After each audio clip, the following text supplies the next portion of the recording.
Hello students, how are you? Hope you're very well.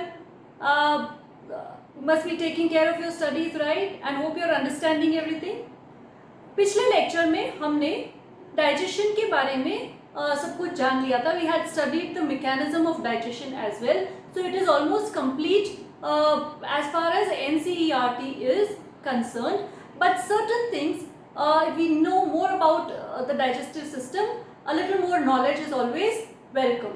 So let us study कुछ portion जो बच गया था उसको हम थोड़ा सा डिस्कस कर लेते हैं जो एडिशनल है, right. So let us talk first about the first part that was the buccal cavity, right. The portion behind the mouth that was the buccal cavity, also termed as the oral cavity. इसके ऊपर जो मैंने आपको बताया था hard portion वो hard palate है, उसके पीछे सॉफ्ट पैलेट है. नीचे the floor is the tongue which has the taste buds, sweet, sour, salty, bitter, इनको जो सेंस कर सकता है. There are the tongue also मैंने वर्ड बताया था mastication, mixing food with saliva, उसमें भी हेल्प करता है. Also it helps you in speaking, formulating words, right? That was the function of the tongue. एक चीज थी in the buccal cavity, that was teeth. Let us talk a little more about teeth.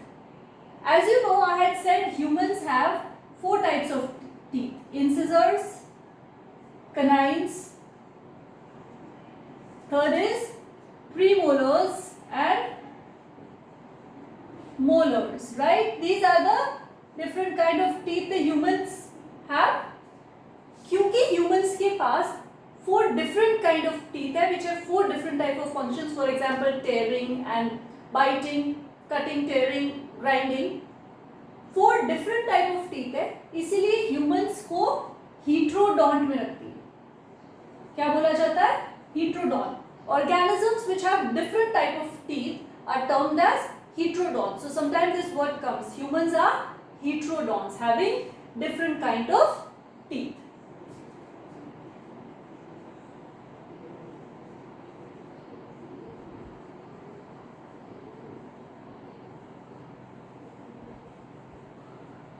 Sometimes humans are also termed as thecodont. Thecodont means the teeth are embedded inside jaw-like structures. What are they? Teeth embedded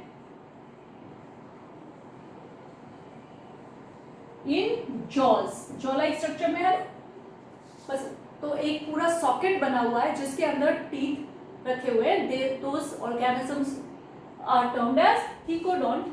And sometimes humans are also called, not sometimes, humans are also called diphyodont.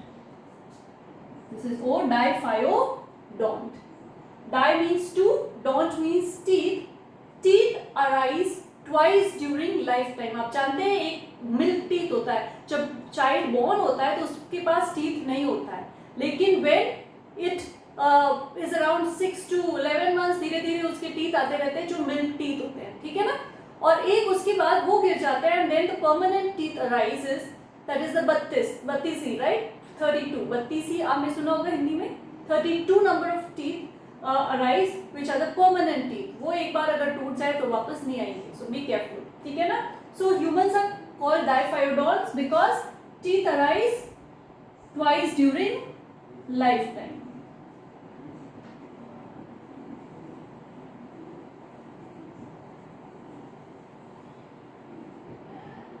ठीक है.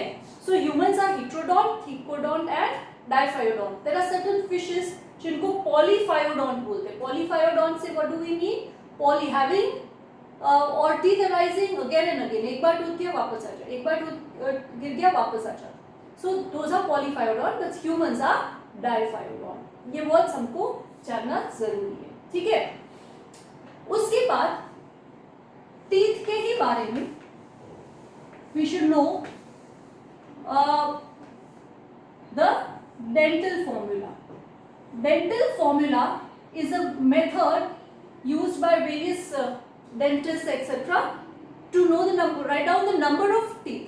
और इसको कैसे लिखते हैं? आपके jaw को आप ऐसे डिवाइड कर लो 4 पार्ट्स में. This is upper jaw, this is lower jaw, and you write the number of teeth in the half of upper jaw, इस portion upon the number of teeth in the half of lower jaw. That gives the dental formula. जैसे अगर incisors लिखो, फिर कनाइन्स लिखो, premolar लिखो और molar लिखो. सो अगर अडल्ट की बात करें तो the dental formula is 2 1 2 3. What does this mean? By 2 1 2 3. What does this mean? 2 incisors, 1 canine, 2 premolars and 3 molars. अब that is in half of upper jaw. वही lower jaw में है, तो total number of teeth आपको calculate करके नहीं आने चाहिए. This makes up to 32. Particular canines कितने होते हैं, premolars कितने होते हैं, वो इससे वो that would be your work to calculate that, right? So this is for adults, and for children or kids the dental formula is 2102 by 2102. What do we mean by this 2102? 2 incisors, 1 canine, 0 premolars and 2 molars. The third molar is also absent, the wisdom tooth. It arises sometimes very late in life, sometimes around in your 20s also. तो ये dental formula. Just sum up and try to find out कितना ये होते हैं, 20 हो जाते हैं. So number of teeth, milk teeth are 20, these are 32. तो ये डेंटल फॉर्मूला है.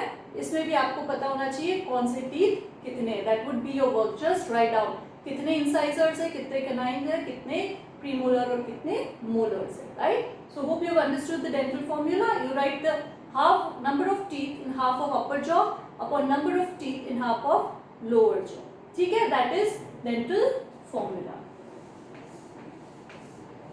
Okay, so that was about the teeth.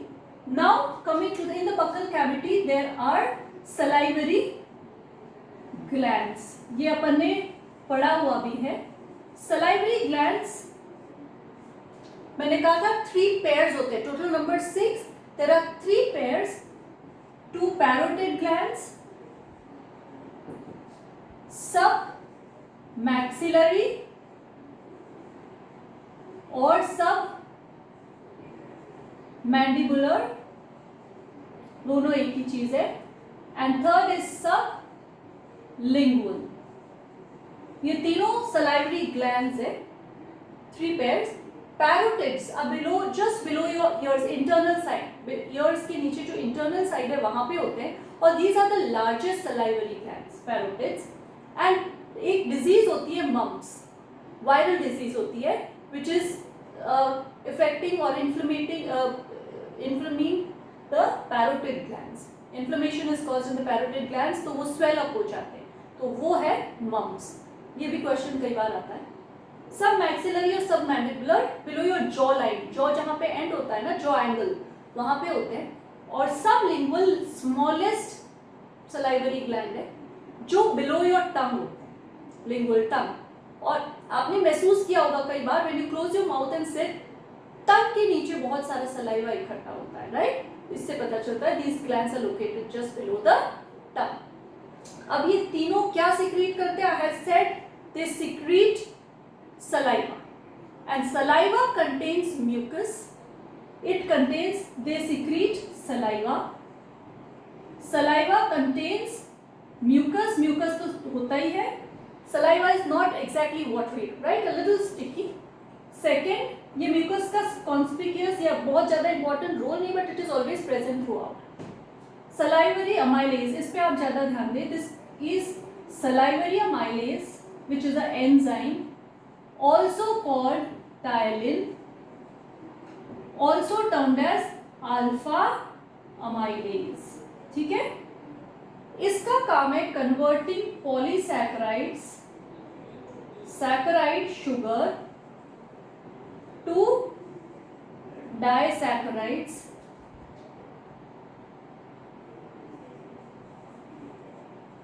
as I had said, starch to maltose. Maltose is 2 glucose starches, n number of glucose joined together. तो salivary amylase का काम ये है, ये अपन ने डिस्कस कर लिया था. Ptyalin is also the name used for salivary amylase.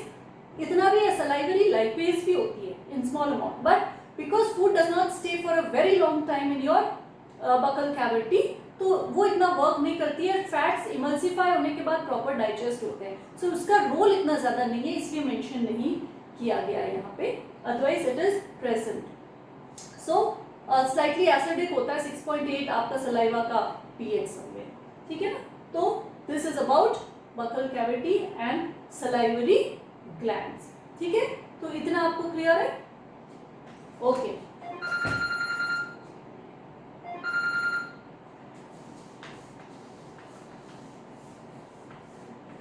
Okay इसके बाद है gastric glands.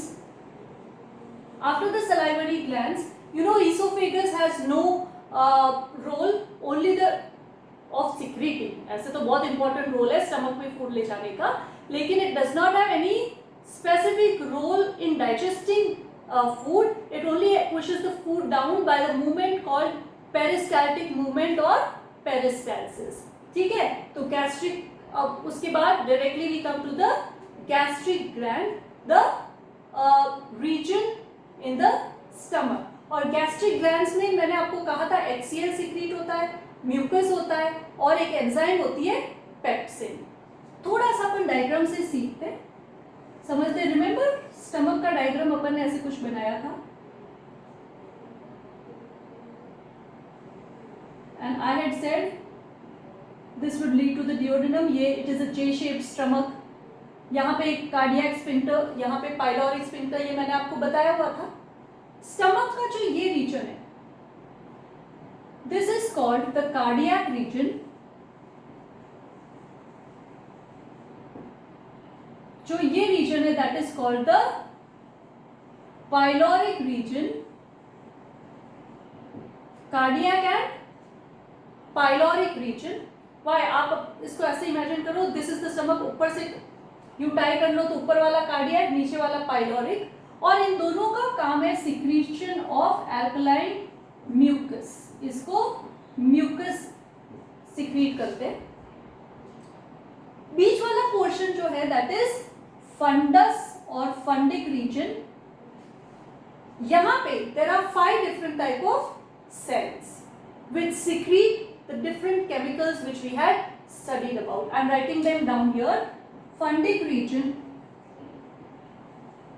has 5 different kinds of cells. One is oxyntic cells which secrete HCl.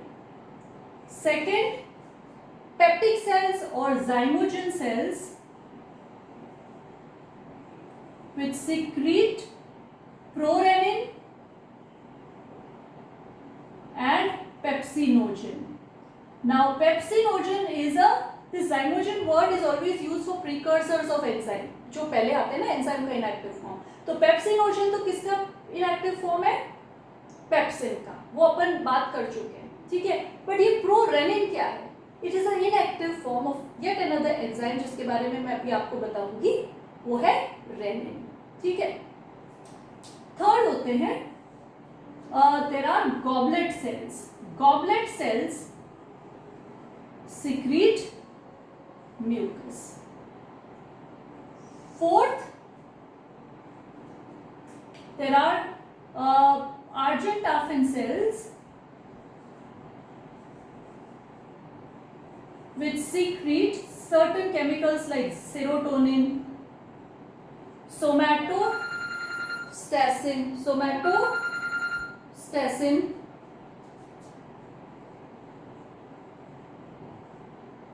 and histamine. ठीक है, Argentaphin cells secrete serotonin, somatostatin and histamine. अब ये जो serotonin है वो एक केमिकल है जो वेरियस रोल्स प्ले करता है बॉडी में, और एक इसका रोल ये भी है, it gives you the happy feeling, good feeling of well being. That is one chemical. Somatostatin is the growth hormone inhibiting. Growth एक समय के बाद रुकती भी तो है, वो इसका रोल है. Histamine is a chemical active in allergic reactions. Upon blood वाले पोर्शन में और पढ़ लेंगे इसके बारे में. तो आर्जेंटाफिन सेल्स होते हैं. और फिफ्थ होते हैं जी सेल्स जो गैस्ट्रिन हार्मोन सिक्रीट करते हैं which is playing a role in secretion of gastric juice. Gastric juice hormones के बारे में अपन लेटर ऑन पढ़ेंगे, लेकिन गैस्ट्रिक जूस के सिक्रीशन में इसका रोल है. So these are the 5 types of cells which are secreting. तो अपन जानते हैं HCl का रोल अपन डिस्कस कर चुके थे, म्यूकस का कर लिया था, पेप्सिन का कर लिया था. अब इसमें से मैं एक एंजाइम का नाम मैंने आपको बताया, रेनिन. मैंने पेप्सिन का बोला था, it digest all the proteins and it converts them to peptides and peptones. ये जो रेनिन है इट डाइजेस्ट मिल्क प्रोटीन. कौन सा? Milk protein which is casein. Milk protein which is casein, उसको डाइजेस्ट करता है rennin. And in the pancreas, मैंने trypsin तो आपको बताया था, लेकिन एक कीमोट्रिप्सिन होता है. ट्रिप्सिन तो पेप्सिन का बचा हुआ काम करता है और कीमोट्रिप्सिन रेनिन का बचा हुआ काम करता है. ठीक है. So this is about the gastric glands present mainly, the cells are present mainly in the fundic region. This is clear? Okay. Now, yet another gland which is associated with digestion, not a part of alimentary canal, but very important in digestion is excuse me. Very important in digestion is liver and pancreas. Liver and pancreas. Liver, as you know, has 100 roles, more than 100 roles. It synthesizes vitamin A from carotene. It also stores various vitamins. It detoxifies substances. It produces bile, which is very important in digestion. Liver में produce होता है, gall bladder में इकट्ठा हो जाता है, concentrate होता है और स्टोर हो जाता है तब जब तक रिक्वायर्ड है. बाइल का रोल हमने समझा हुआ है. Bile does not have any enzyme, it has only bile salts and bile pigments. ठीक है. तो लिवर का रोल ये है, major very important part in the body place. The functions are also given down in your notes, please study that. Bile बस ये है कि does not have any enzyme. Third, like another gland, this liver is the largest gland of the body, pancreas is the second largest gland. Pancreas में आपने देख लिया था, it secretes pancreatic juice which has enzymes trypsin, chymotrypsin. As I said, this is addition. Chymotrypsin, it digests all those milk protein जो बचा हुआ है उसको. ट्रिप्सिन पेप्सिन का रोल कंप्लीट करता है. प्रोटीन्स को डाइजेस्ट किया थोड़ा पेप्सिन ने, उसके बाद ट्रिप्सिन ने. दोनों में ये है कि पेप्सिन एसिडिक मीडियम में वर्क करता है, ट्रिप्सिन अल्कलाइन मीडियम में, और कीमोट्रिप्सिन मिल्क प्रोटीन को बचे हुए को करता है. लाइपेज भी होता है, अमाइलेज भी होता है. पैंक्रियाटिक अमाइलेज को बीटा अमाइलेज भी बोलते हैं. तो ये तो हो गया उसका रोल, विच एंजाइम सिक्रीशन वाला रोल. ठीक है. अब पैंक्रियास को also they are called as a mixed gland sometimes, वो तो हम पढ़ चुके हैं. लेकिन पैंक्रियास को it is also termed as a heterocrine gland or it is also termed as a mixed gland. Why does this happen? Because अपन पढ़ चुके हैं कि कौन कौन सी एंजाइम सिक्रीट करता है. ट्रिप्सिन, लाइपेज, अभी मैं बीटा अमाइलेज लिख रही हूँ. Why? Because it is same like pancreatic amylase. ये तो एंजाइम सिक्रीट करता है पैंक्रियाज, राइट. इसके साथ साथ pancreas also secretes two hormones, insulin and glucagon. ये दोनों क्या है?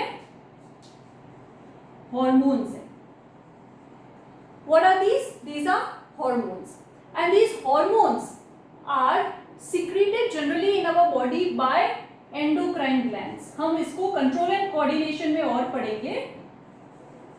हॉर्मोन्स हमेशा एंडोक्राइन ग्लैंड सिक्रीट करते हैं, एंजाइम्स हमेशा एक्सोक्राइन ग्लैंड सिक्रीट करते हैं.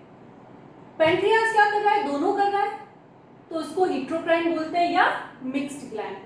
इंसुलिन क्या करता है? ब्लड शुगर लेवल को कम करता है. जो भी डायबिटिक होते हैं, डायबिटीज मेलिटस, जो भी डायबिटिक पेशेंट्स होते हैं, इंसुलिन लेते हैं, right. It lowers the blood glucose level and converts the excess sugar into a form called glycogen. Storage form of sugar in human body is और animals is glycogen. जैसे starch होता है ना plant में, वैसे glycogen होता है animals में. तो इसको कन्वर्ट करता है और ये कहाँ जाके स्टोर हो जाता है?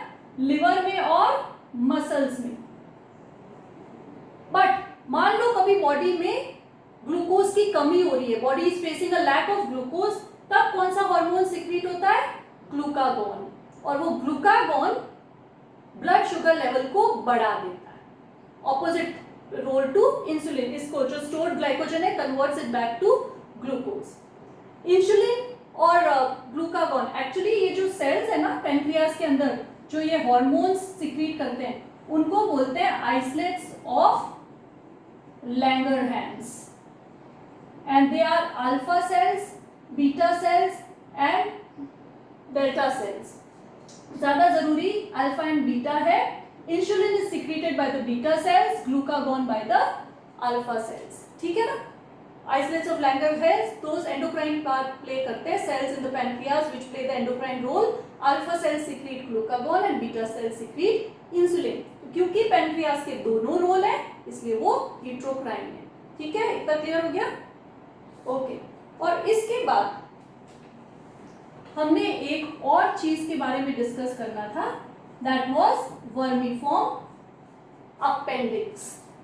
एक छोटा सा फिंगर लाइक स्ट्रक्चर था अपेंडिक्स जो मैंने बनाया था स्मॉल इंटेस्टाइन लार्ज इंटेस्टाइन के जस्ट जहां मीट करते हैं वहां पे, एंड उसको बोलते हैं एक वेस्टिजियल ऑर्गन. वेस्टिजियल ऑर्गन इसलिए बोलते हैं बिकॉज अब माना जाता है कि इसका बॉडी में कोई भी स्पेसिफिक रोल नहीं है. अगर कोई भी ऑर्गन या पार्ट प्रेजेंट है and it does not have a specific role in the body, it is called a vestigial organ. तो माना जाता है कि when humans were eating raw food that time appendix was very important because it had और harboured bacteria जो एक enzyme secrete कर सकते थे सेल्यूलेज, जो सेल्यूलोज को डाइजेस्ट करता था.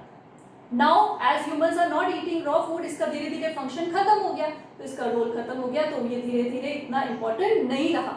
लेकिन new studies are now finding कि इसके अंदर गुड बैक्टीरिया होते हैं जो आपकी गट को अच्छा रखते हैं, आपकी पूरी एलिमेंट्री कैनाल को, डाइजेस्टिव सिस्टम, इंटेस्टाइन को अच्छा रखते हैं. तो इसका रोल अब इम्पॉर्टेंट हो रहा है कि नहीं नहीं ये भी थोड़ा सा इट इज नॉट बिल्कुल ही वेस्ट. समटाइम्स अपेंडिसाइटिस हो जाती है डिजीज, ये इन्फ्लेम हो जाता है बैक्टीरिया की वजह से, स्वेल हो जाता है, तो फिर इसको रिमूव करना जरूरी होता है. और रिमूव करने के बाद भी इसका क्योंकि मेजर कोई रोल नहीं है, इतना फर्क नहीं पड़ता है. इम्यून सिस्टम में अपेंडिक्स का थोड़ा रोल है, बट क्योंकि बहुत सारी दूसरी साइट्स है जो इम्यून सिस्टम में हेल्प करती है, तो कई बार अपेंडिक्स अगर स्वेल हो जाता है, इन्फ्लेम हो जाता है, इसको रिमूव कर देते हैं. It is a vestigial organ. ठीक है, so this much is clear. These were the additional points जो हमको डिस्कस करने थे. अब इसके साथ साथ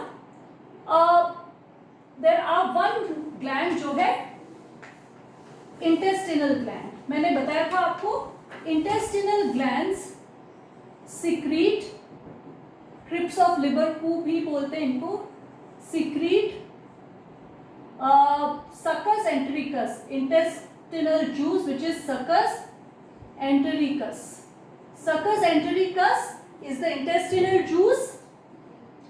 Intestinal juice has all the enzymes which are required to work on specific things. जो जिस चीज पे एंजाइम वर्क करते हैं उसको सबस्ट्रेट बोलते हैं. जैसे अमाइलेज का सबस्ट्रेट है स्टार्च, कार्बोहाइड्रेट कह सकते हैं. तो ये वाला succus entericus has all the enzymes which can digest the remaining part of food. इसके लिए एक टेबल दे रखा है आपकी बुक में, शायद on page 21 in your note, sorry. It has all the names of all the glands, their secretions, where that secretion is produced, what it has, on what it works. उस page में सिर्फ एक थोड़ा सा आप name of gland को ऊपर करें. पहला है, सो इन दिस रोज यहाँ पे सबसे पहला सलाइवरी ग्लैंड है. नेम ऑफ ग्लैंड के नीचे आप सलाइवरी ग्लैंड लिखिए, फिर उसका सिक्रीशन है saliva, with enzyme it secrete salivary amylase, where it is secreted buccal cavity के अंदर, on what it acts, starch and then what is the product, वो ऑल लिखे हुए हैं और पूरे इंटेस्टिनल जूस का लिखा हुआ है, so that you can study that table and know about it, because it is very time consuming to write down all. वो टेबल आपके पास बनी हुई है, I'll still discuss it more on the WhatsApp group, ठीक है। और इसके साथ साथ one very important thing is deficiency diseases, ये भी टेबल बना हुआ है in your notes, बट जैसे विटामिन ए की डेफिशिएंसी से नाइट ब्लाइंडनेस हो जाता है, ड्राई आइज हो जाता है, विटामिन सी की डेफिशिएंसी से स्कर्वी होता है, the table is there, I will discuss it more on the WhatsApp group. एक आपको ध्यान और जानना है, दैट इज PEM डिजीजेस और protein energy malnutrition diseases, they are two, kwashiorkor and marasmus. These are both due to lack of protein. This is due to lack of protein in diet, protein and carbohydrate both in diet. Or this appears in children less than a year, around a year. ये 18 months से ज़्यादा में होती है. But generally it can be seen in people who are not having a very balanced diet and appearance is typical. इन दोनों के बारे में ये पूछा जाता है, what are they? They are due to the lack of protein, kwashiorkor. Marasmus due to lack of both protein and carbohydrates. Sometimes when a child does not get mother's milk, उनको ये diseases होने का chance है, या proper milk diet नहीं मिलती तो उसको ये होने का chance है. So these also are mentioned in the table. Deficiency diseases आपको याद करनी है. विटामिन सी, विटामिन डी से वीक बोन्स हो जाते हैं, विटामिन ई की कमी से स्टेरिलिटी हो जाती है, विटामिन डी के की कमी से ब्लीडिंग, हैमरेज, ब्लीडिंग डिजीज हो जाती है, हैमरेजेस होने के चांसेस है. ये सारे जो मैंने बोले, they are written down in a table and will discuss it more on the WhatsApp group, ठीक है। तो होपफुली ये जो here we complete the portion on our digestive system, the next will be starting respiration. This was just additional knowledge और additional knowledge is always welcome. So till we meet again, please make proper notes. जो भी doubt है आप मुझसे पूछिए. Thank you.